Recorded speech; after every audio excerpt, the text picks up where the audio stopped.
All right, so hi everyone. Welcome to our webinar series. We hold these every other Wednesday.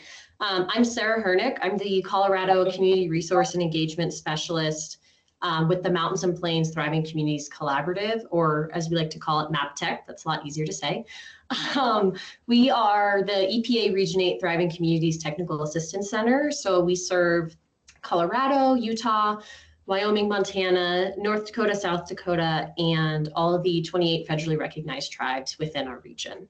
And so our goal as MaPTCC, the Technical Assistance Center, is to support local and tribal governments, organizations, and communities create sustainable, healthy environments by helping them start, fund, and implement locally driven projects for environmental and energy justice.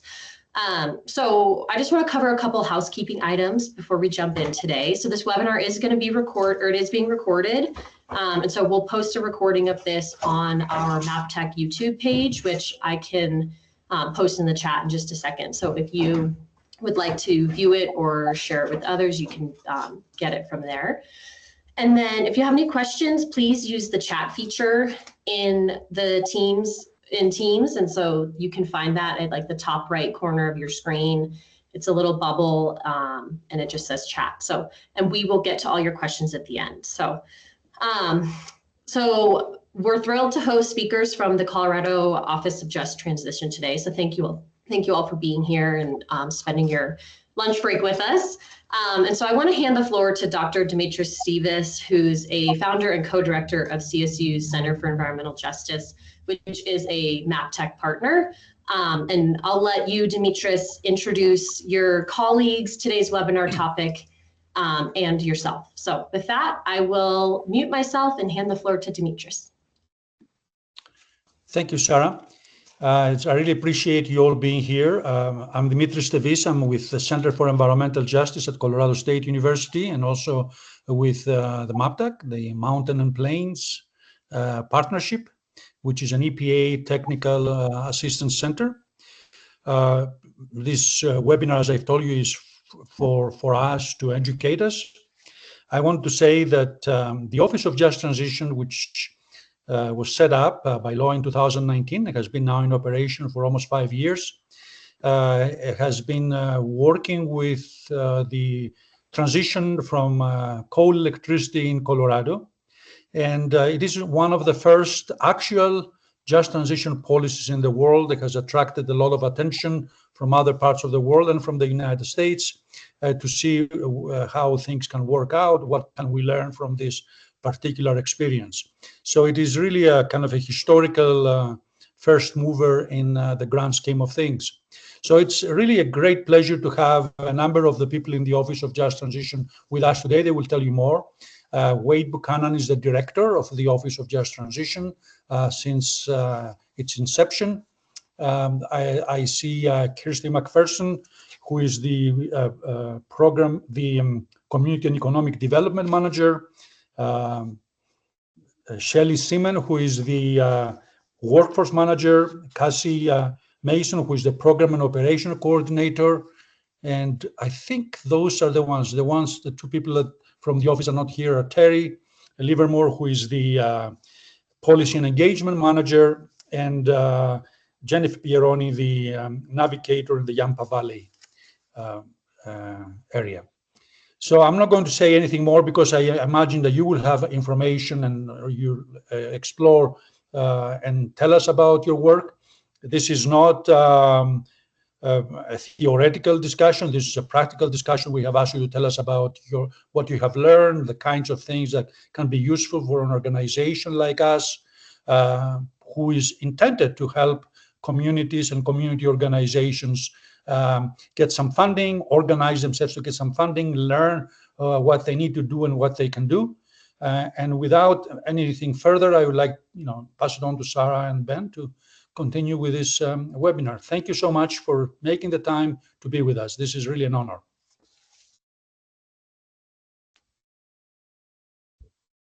So I believe, I'm not sure who's presenting first. Is it you, Wade? Awesome. Okay, so we'll hand the floor over to you, and you're going to share your slides. Is that correct? Awesome. Perfect. There we go. You can see the slide, right? Yes. Okay, well, thank you.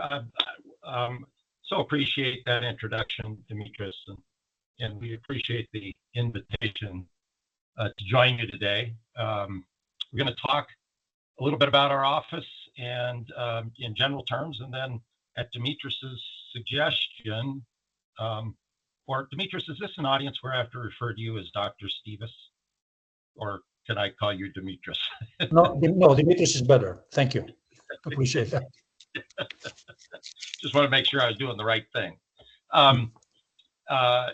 He suggested that we use the northwest part of the state, and in particular the area around the town of Craig, which is really ground zero for this transition in Colorado, as a bit of a case study. So we want to talk to you about the work we're doing in that context, and hopefully that'll, to your earlier point, provide a little more hands-on sort of explanation of what we do, and perhaps stimulate some good productive discussion. So without any further ado, let me go ahead and start the presentation. So as Dimitris said, we were created in 2019, and in 2019 there were 8 power plants burning coal in Colorado, and there were 6 coal mines digging coal. And this next slide is what we're going to look like at the end of this decade. So the transition, I'll go back and forth a little bit. The transition from here to here is what we're charged with being concerned about as an organization. And to be fair, only 2 of the mines have actually acknowledged that they intend to close in this time period. So we are making some assumptions when we say that most of them are going to be closing. We think those are fairly well-founded assumptions, but situation may change. And that, so first point is it's a somewhat dynamic situation we're dealing with. But bottom line is the state is getting out of the business of burning coal to generate electricity, and that means most of that transition will be happening. And when that does happen, we're going to see some pretty significant impacts. So in terms of the mines and the power plants, our estimate is we're going to lose about $3.2 billion in commercial property value statewide.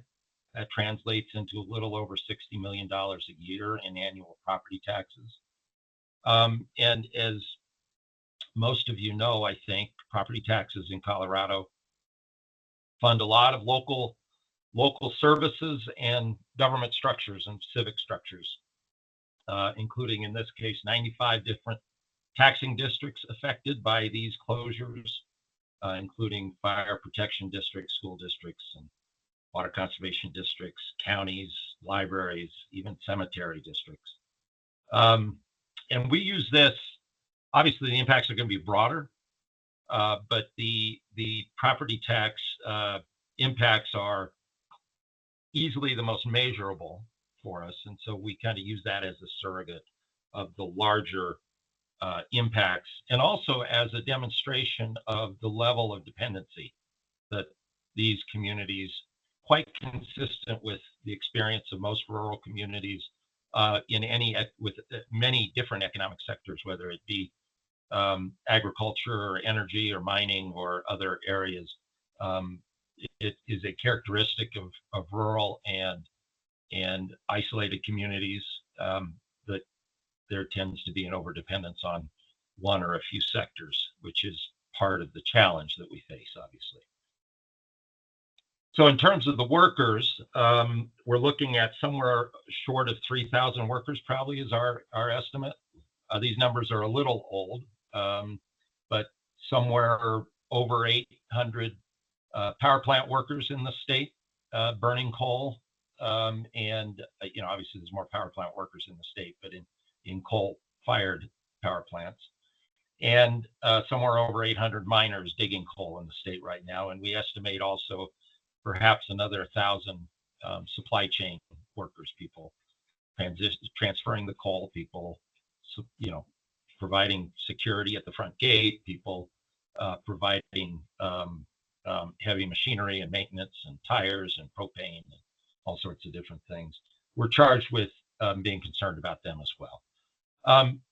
That's not a lot of people when measured at the state level, but these are very concentrated in a few small places, as you'll remember from that earlier slide. So as Dimitris said, we were created in 2019 by legislation. Our charge is to work with the communities and the workers to help them have a secure transition and an effective transition. We are 6 people. We have 2/3 of our office on this call, and so we're small but mighty. We're probably going to reach maybe 8, 9, or 10, depending on the implementation of some of the strategies that we'll talk about a little later, especially the strategies that Shelley's going to talk about with working directly with the workers as the closures approach. We're housed at the Department of Labor and Employment. And if you're at all interested, here are your statutes. If you know how to find your way around Colorado Revised Statutes, 883-501 through 506 is the legislation or the statutes that govern our work, and we do have an action plan on our website.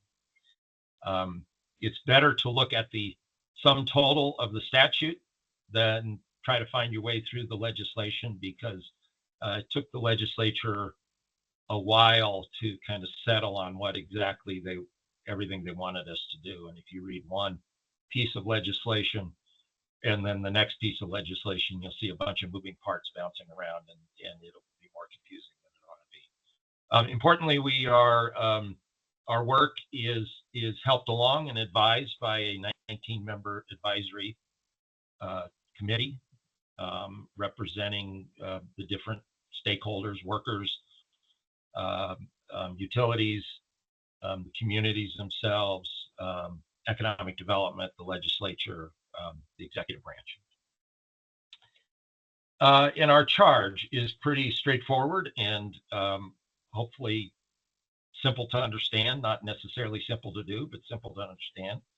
To assist communities in replacing that property tax, developing family sustaining jobs, because they're going to lose some very good jobs, and increasing economic diversity to address that challenge I mentioned earlier about being overly dependent. It's to assist the workers who are actually laid off to find new family sustaining jobs and maintain their economic security while they're in the transition, and of course attaining a secure retirement for some of the folks who are working, who are closer to my age than in the middle of their working career. And then we're charged with trying to coordinate state agencies and liaison with federal agencies, and in general be a capacity enhancer for these various communities. So Dimitris suggested a case study on Craig, and it's hard to do just Craig. So Craig is part of a larger region that we call the Yampa Valley, 3-county area: Routt County with Steamboat, Moffat County with Craig, Rio Blanco County where Meeker and Rangeley are. 2 power plants, 4 coal mines, really is kind of ground zero for us. 45% of the property taxes in Moffat County come from the 1 mine and the 2 power plants in that county. So a very heavy dependence on energy, and in coal in particular.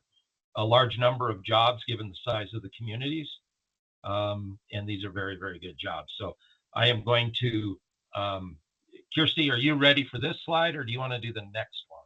Should I do this slide, or do you want to do this one? Either one. You can do it. Nope, you do it. Do it. What's that? You seem excited, so you can do it.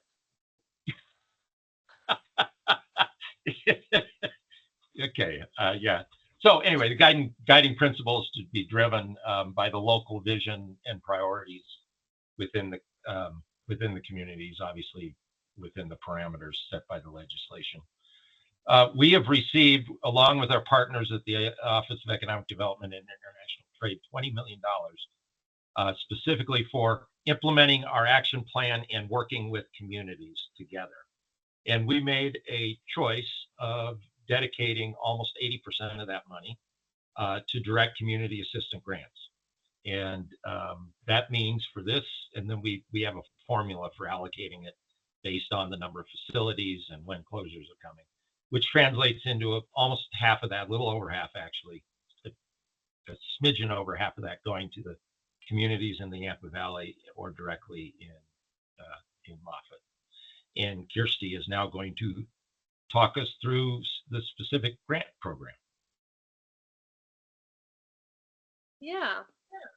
So again, my name is Kirsten McPherson. I'm the Community and Economic Development Manager for the Office of Just Transition. I actually live in Craig. I was born and raised here, graduated from Moffat County High School, left, went up to college in Butte, Montana, came back, and now I'm doing my dream job, working and helping my community and communities all over. And yep, Montana Tech. Woo! So I want to kind of touch on a few of the different, this is a overview of all of the programs, and then the next slide we'll talk through a little bit more in depth on some of the different grants. If you are curious on what our grant guidance looks like and how kind of some thoughts on how we designed those programs, you can go onto our website. We can put up a link in the chat so you can review that as well. And it kind of talks through all of the different things that we can fund. We've had 2 different grant programs so far, and one of them had more infrastructure involvement, and the other one is very much more focused on economic development and specific economic development tools. So you can kind of see through this slide all of the different programs and all of the different stuff that has happened already. We have everything from capacity building to energy, like feasibility studies, river projects, business parks. Kind of one of the things that we want to make sure that we can do is whatever the community has a vision for on what they want to do next. So very focused on entrepreneurship, very focused on new business development, and how to be able to bring in more things to the community specifically. So with that, next slide. I don't think I can do it. Okay, perfect. Thank you. So these are some of the community assistance grants that we wanted to touch on for this call specifically. The first one that we like to talk about is the Hayden Business Park. This was a $900,000 grant from a phase 1 funding allocation. This was a match that ended up being about $5 million. So they have seen significant process since they have done this grant program with us and with the EDA. They have, I believe, 4 of the 7 lots already under contract or sold. This business park is also located right next to the regional airport, which is going through an expansion as well, and then also has some grants that our office and OEDIT has worked on. And a lot of this is focused on distribution and logistics. So think like FedEx, think manufacturing, some of those different ones where they need the airport and they need the access to the highway and some of these other different programs. So this one's really huge and probably is like furthest along and of most of our grants in terms of what they've applied for and where they're going. And so we're starting to see the actual benefits, and we'll probably be able to start reporting out the different jobs and the different tax benefits within the next 2 years. We also have seen a significant amount when it comes to outdoor recreation projects, specifically within the river corridor. So we have 3 different grants that we did within the Yampa Valley, one being in Meeker, one being in Rangeley, so that's the White River, and then one being in Moffat County for the Yampa River Corridor Project, which is a play river park. There's a lot of different inlets. There's kind of a raft. They designed it this year and it opened this year, and everyone that went down and got bucked off their tubes. It was hilarious. So it's already seen a significant increase when it comes to what that project is doing. The thing about also a lot of these grants is we do provide match. So we're very rarely ever a standalone grantee. And so we are matching with EDA, we're matching with GOCO, we're matching with DOLA, USDA, a variety of other ones, because we don't have any parameters around not being able to coordinate or match with other programs, which is huge, especially when it comes to capacity building and what these communities are able to do. And so additionally, we also have a lot of capacity building grants. We were very focused on trying to have the communities design a strategy. And if we would have had it our way, we probably would have worked more with the communities for about a year or two before the money came into the OJT bucket. But I mean, you can't knock having resources to be able to help these communities either. But that is kind of one lesson that we did learn, is that there should be steps onto how to prepare communities for a transition, and having a transition strategy, which is pretty different than a normal economic development strategy, and where they want to see that funding go. In the Yampa Valley, all of the grants that have came in, as well as grants that are currently in process, I believe there is going to be no funding left for the Yampa Valley. So they did a really good job of figuring out what they wanted, how they wanted to move forward, and where they wanted to go as a community and as a region. Wade, will you go back one more time? Just a couple other things, and some more like food for thought, is that most of the grant projects, as we all know in economic development, it's not a, like, you don't see what happens in the next month, right? So these are a lot of ongoing projects. The impacts are going to be further down the road. This is short-term funding for long-term vision and long-term planning. And so when we're working with communities, sorry, everyone in my office knows I talk very fast. You all don't know that, but you are learning.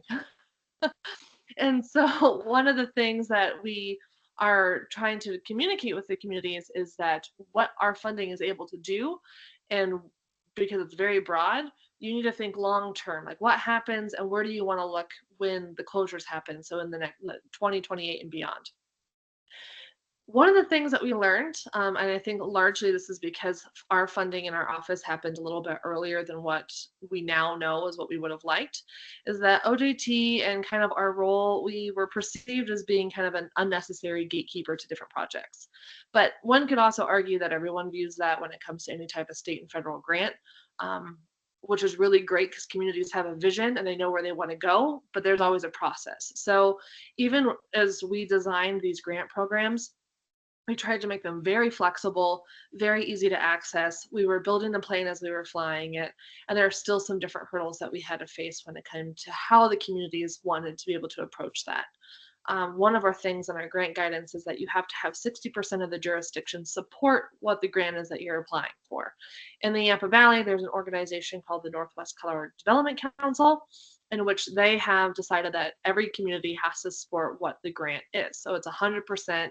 And if you don't have that 100%, then they don't have the ability to move on to the OJT side. So each community that we work with has chosen to do it differently, which has also been an interesting learning curve. And lastly, just kind of more food for thought, and we're just now kind of starting to figure out some of these pieces out, especially as the Yampa Valley funding is essentially gone, is what role does OJT play post funding? How do we actually engage and partner with the communities to be a lasting partner and a lasting relationship to closures and beyond? So that's something that we're kind of working through on the community and economic development side, that's posing some pretty interesting questions. Next slide.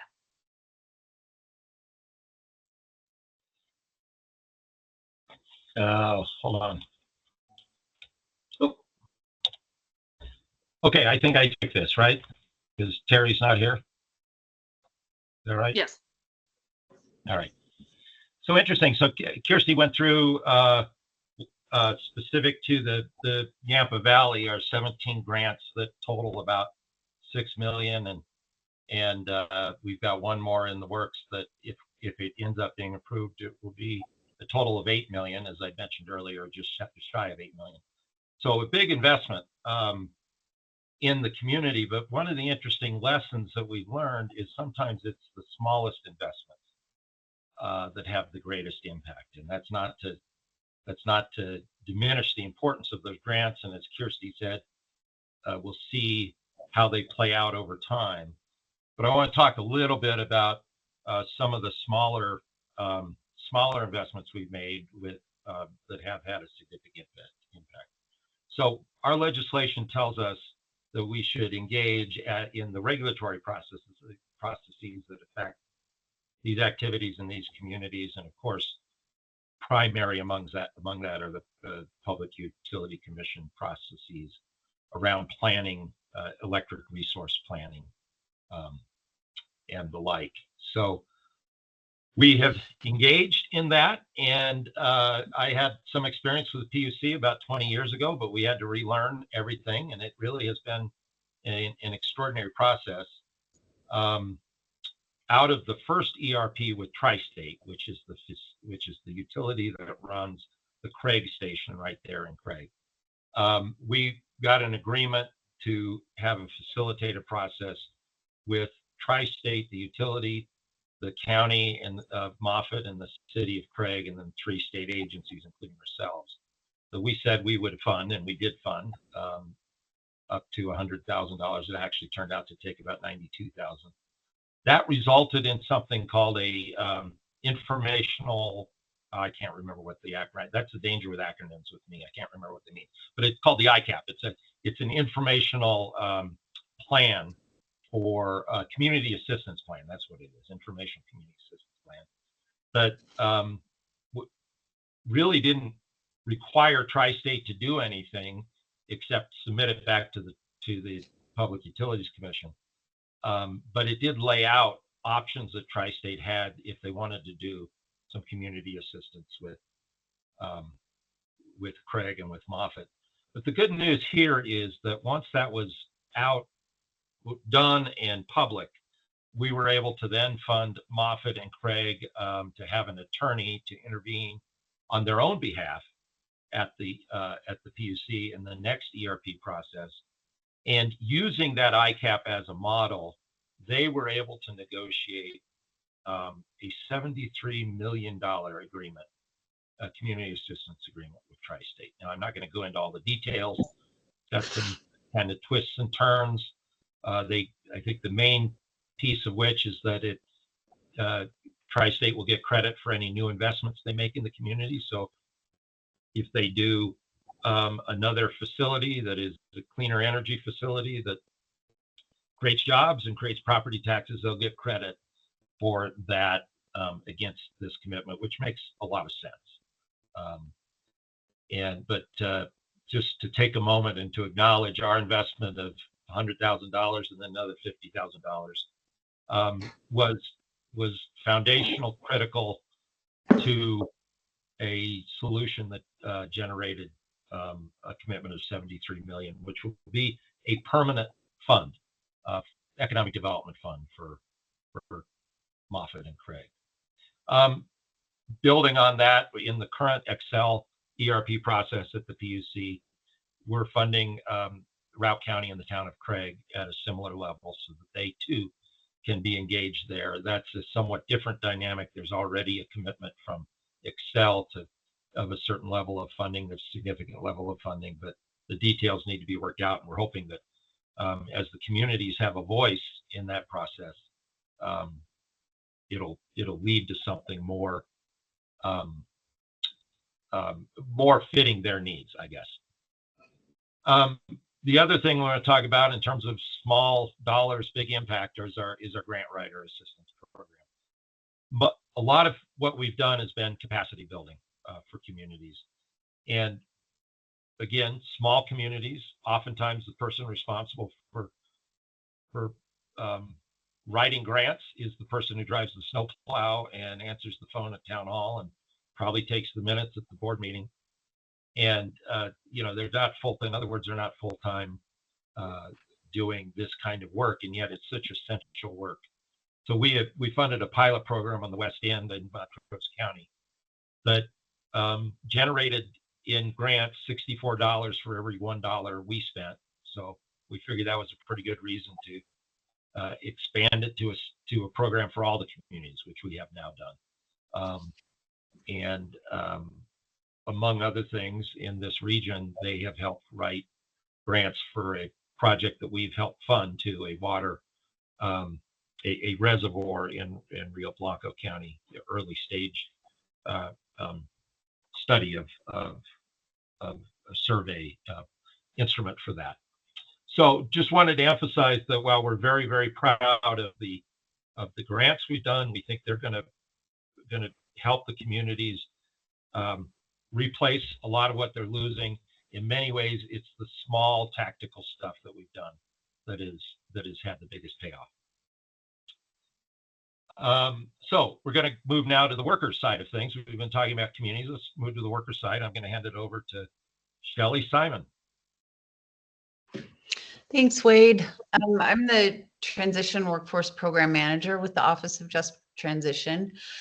I've been on staff for a couple of years now, and we've been primarily focused, myself and a couple other people have been primarily focused on what programming could look like that would support workers who would be going through this upcoming transition. And so our guiding principle around this work is really that anything that we set up would be driven by the individual visions of the workers and their families, and informed by them. We wanted this to be something that was useful, aware of the fact already that it will likely be hard to engage a lot of folks in this region in state-funded supports. We do have about $15 million in general funding set aside by the legislature for this assistance program for people. There's a link there to a survey that we did, which I'll touch on in a minute. And then we have recommendations that we'll also talk about here in a second for pre-closure supports leading up to the retirement of the facilities, and then post-closure programs that we that have been recommended but are still under review and development.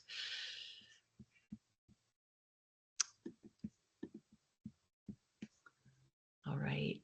So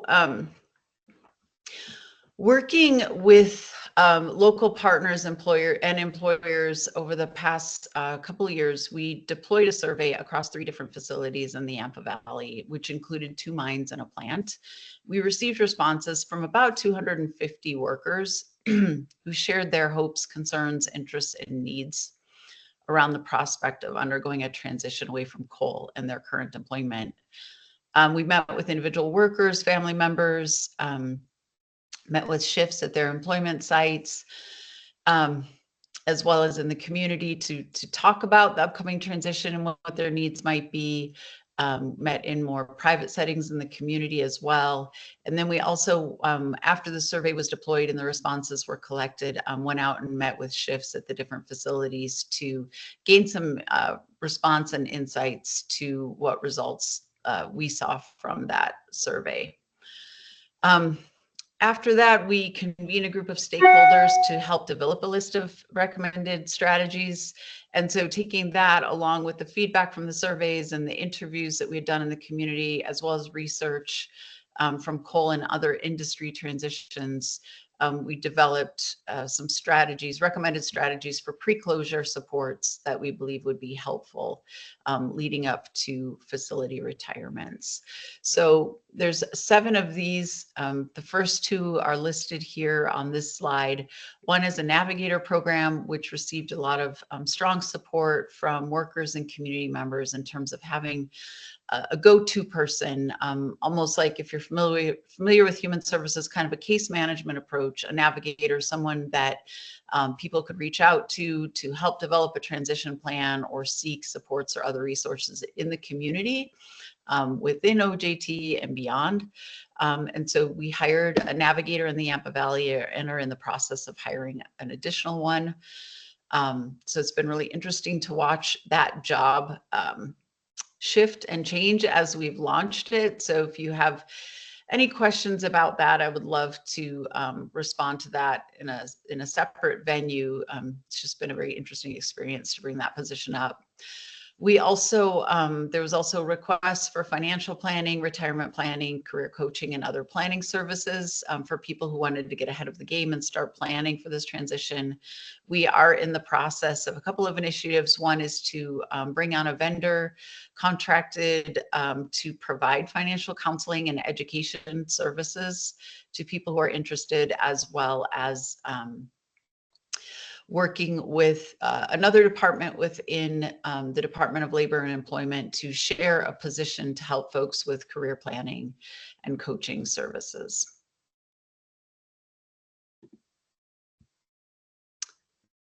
We're also working on a tuition, education, training, and trade assistance program to help workers, spouses, and family members pursue new career opportunities. We did notice there was a certain in our survey data in terms of people's future plans and requests for support. There was definitely some differences amongst the age groupings that we surveyed. And so people who were younger to, I would say, late 30s, very early 40s, were interested in kind of next career steps and how could they get additional skills or training or education to help with the next phase of their career. We found that people in their 40s and beyond were not as excited about engaging in that, and in fact, just felt very downfallen about the idea of having to switch careers kind of midlife. And so there was not as much of an interest in ongoing education for those age groupings. We also are, from other transitions as well as this one we're going through, there's a lot of interest in credit and certification for existing skills and expertise in the trades and other occupations.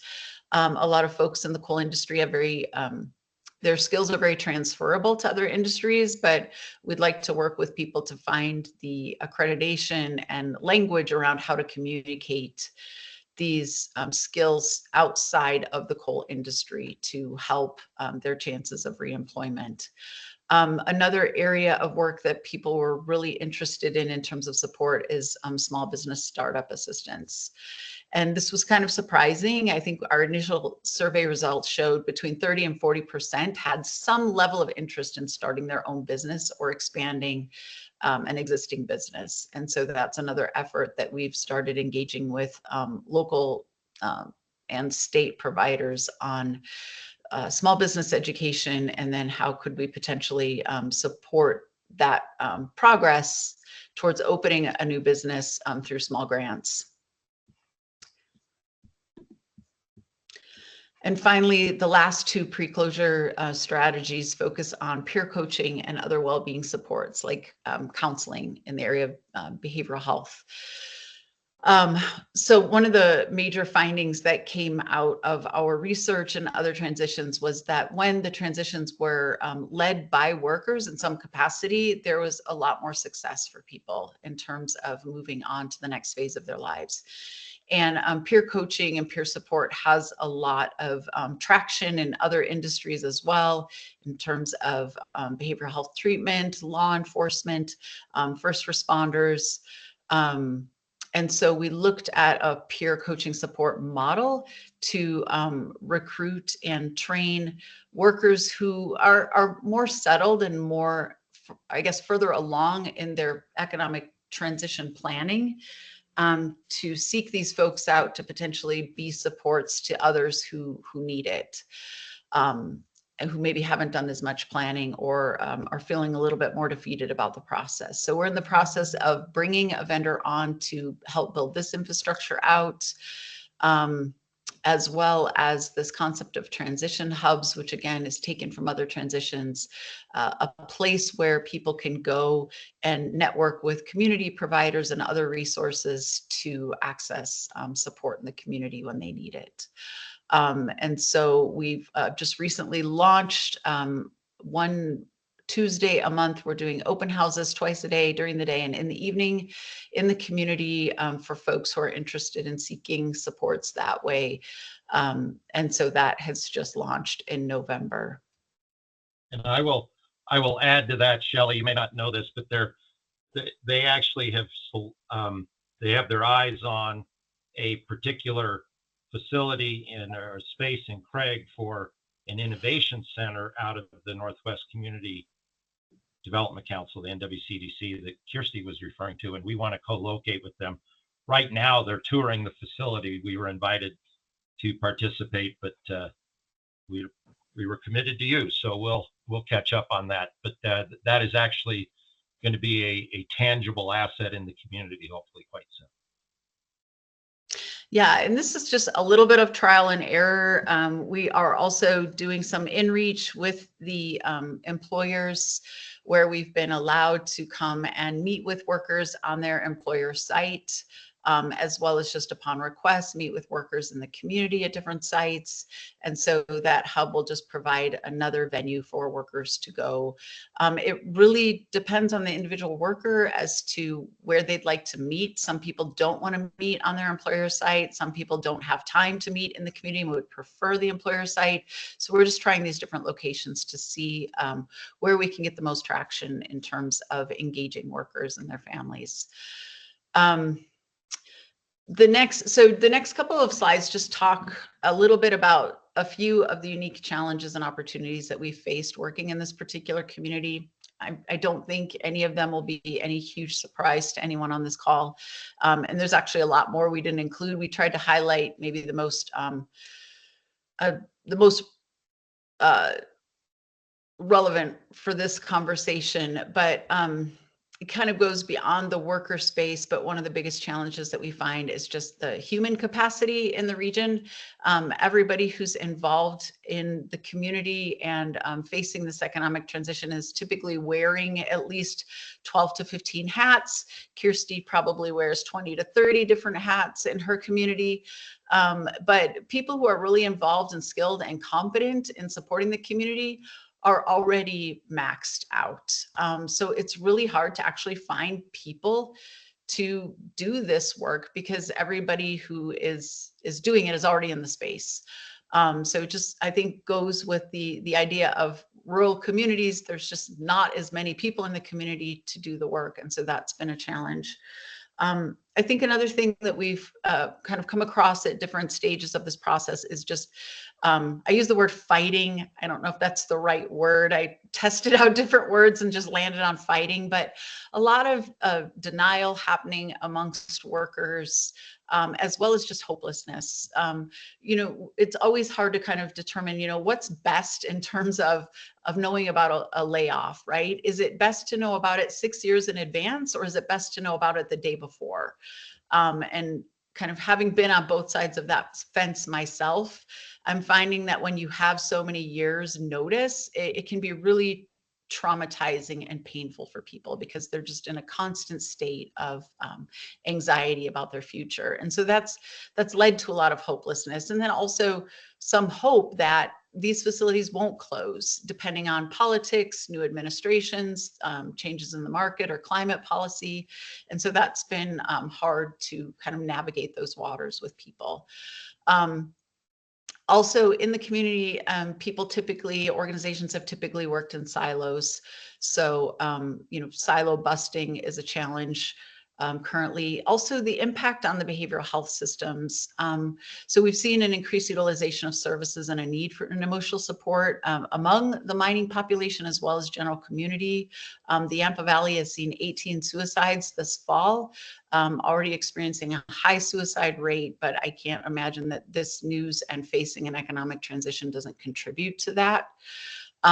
Increased need for substance use treatment, services that address anxiety, depression, families and relationship conflict, as well as suicide prevention. And just communication in all aspects is hard. Government, community, employers, workers themselves. There's a lot of things swirling around, sometimes not always accurate.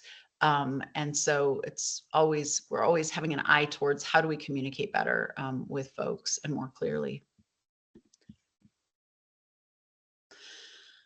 Finally, though, luckily some opportunities on this. A lot of workers and their families, about 60% according to the survey, were really determined to stay in the community post-transition. There is also a lot of interest and effort underway to preserve the community's history with coal. We've seen in other transition communities that this has been really helpful in helping people process, is being able to tell their stories and present artifacts and preserve culture around the industry. Many workers are very entrepreneurial, which has really helped to help people feel empowered over their own future. Organizations are really starting to rally around this cause and work together to provide services. And then efforts have recently coalesced to strengthen the behavioral health system and increase awareness around mental health and well-being and suicide prevention over the past several months.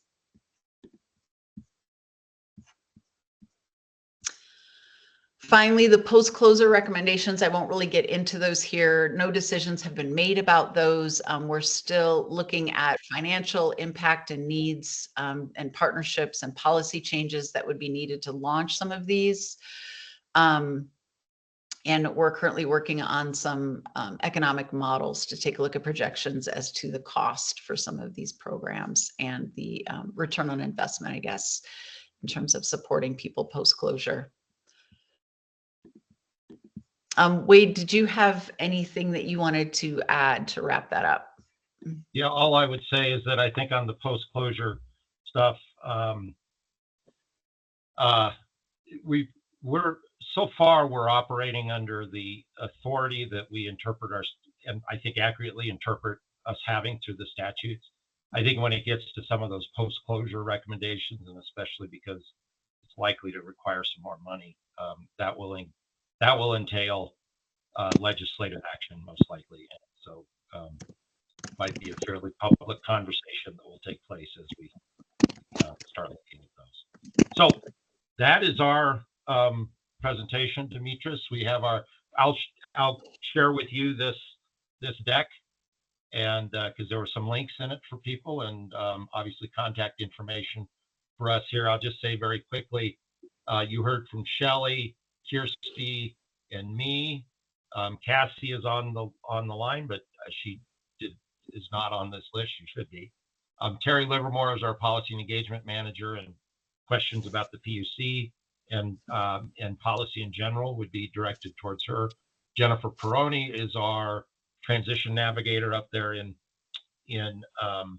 Craig, and then Chance Gorsuch actually works for the Division of Labor Standards and Statistics, and he's the economist who's helping us put those models together that Shelley referenced. And they're really quite interactive, so they're designed to be models to facilitate decision making, so we can test out different assumptions, different parameters, and you plug them in, and it cascades the numbers in a way that gets you a really useful kind of projection of what things might entail. So with that, Dimitris, we're ready for any questions your folks may have. Okay. I will let Sarah and Ben run that. Yeah, that sounds great. Thank you all so much for giving me that presentation. There was some chatter in the chat.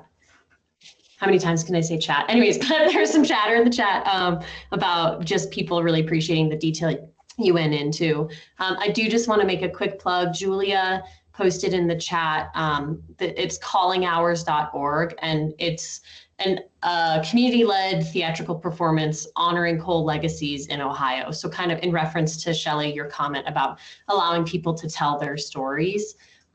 So maybe that could be something y'all could check out for everyone on the chat to see a positive example of that. So we have a question from Pam in the chat, and I will read it out loud, but can you all see the chat as well? Okay, so Pam, it said thank you, and she has a question. They have a question for Kirsty and Shelley. So one of the greatest things about Office Adjust Transition is how far in advance you're able to work with communities. Yet across the West, we encounter communities that aren't ready to talk about transitions and do the pre-planning that you say would have been helpful. So how do you advise structuring these programs, this engagement with communities to address this reluctance, sort of these negative feelings around it?